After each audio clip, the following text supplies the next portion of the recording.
बिस्मिल्लाहिर्रहमानिर्रहीम। अस्सलामुअलैकुम वरहमतुल्लाह।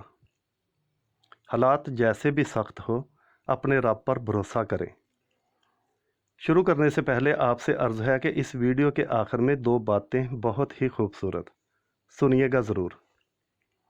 सामान से भरा हुआ एक बहरी जहाज़ महवे सफ़र था कि तेज़ हवाओं की वजह से उल्टने लगा।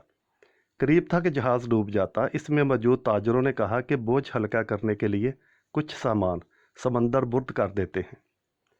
ताजरों ने मशवरा करके तय किया कि सबसे ज़्यादा सामान जिसका हो वही फेंक देंगे।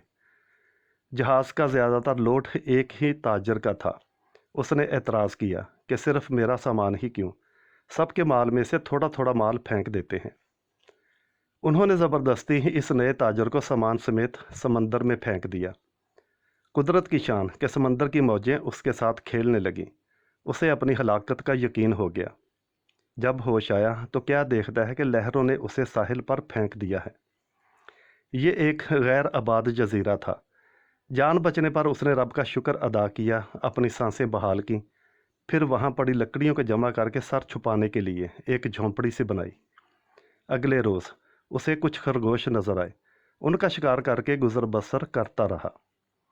एक दिन ऐसा हुआ कि वो खाना पका रहा था कि उसकी झोंपड़ी को आग लग गई। उसने बहुत कोशिश की मगर आग पर काबू ना पा सका। उसने ज़ोर ज़ोर से पुकारना शुरू कर दिया, तूने मुझे समंदर में फेंक दिया, मेरा सारा सामान गर्क हो गया। अब यही झोंपड़ी थी, उसे भी जलाकर राख कर दिया। अब मैं क्या करूं? ये शिकवा करके वो खाली पेट सो गया। सुबह जागा तो अजीब मंजर था। देखा कि एक कश्ती साहिल पर लगी है और मलाह उसे लेने आए हैं। उसने मलाहों से पूछा कि तुम्हें मेरे बारे में कैसे पता चला? उन्होंने जो जवाब दिया, ताजर उससे हैरान रह गया।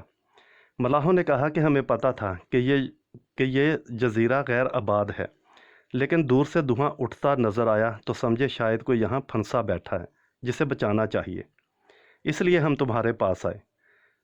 फिर ताजर ने पूरा किस्सा सुनाया तो मलाहों ने यह कहकर उसे मज़ीद हैरान कर दिया कि जिस जहाज़ से तुम्हें समंदर में फेंका गया वो आगे जाकर गर्क हो गया।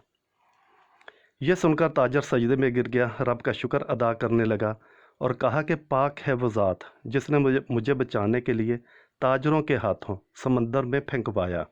अपने बंदों के बारे में वही ज़्यादा जानने वाला है। सुबहान अल्लाह। तो बात करने का मतलब ये है कि हालात जितने भी सख्त हो जाएं, अल्लाह की रहमत से मायूस ना हो। बहरहाल हर हाल में अपने रब पर भरोसा कीजिए। अब बात करते हैं उन दो बातों की जिनके बारे में मैंने शुरू में अर्ज़ किया था। हज़रत नूह अलैहिस्सलाम ने सिर्फ एक बार जानवरों को बुलाया और वो जान बचाने के लिए कश्ती में सवार हो गए। आप अलैहिस्सलाम 950 साल तक इंसानों को बुलाते रहे मगर उन्होंने डूबने का ही फैसला किया। हमारा जहन बामुकाबला सेहतमंद सोच और नूह अलैहिस्सलाम के बेटे ने अपने आप को बदलने का कोई इरादा ना बनाया, जबकि वो वक्त के सबसे बड़े मुबल्लग और नबी के घर में रहता था। और दूसरी बात यह कि फ़िरौन की बीवी अपने आप को बदलने का इरादा कर लिया जबकि वो वक्त के सबसे बड़े जालिम के घर में रहती थी। हालात का बहाना मत बनाइए, रास्ता आपने ही चुनना है।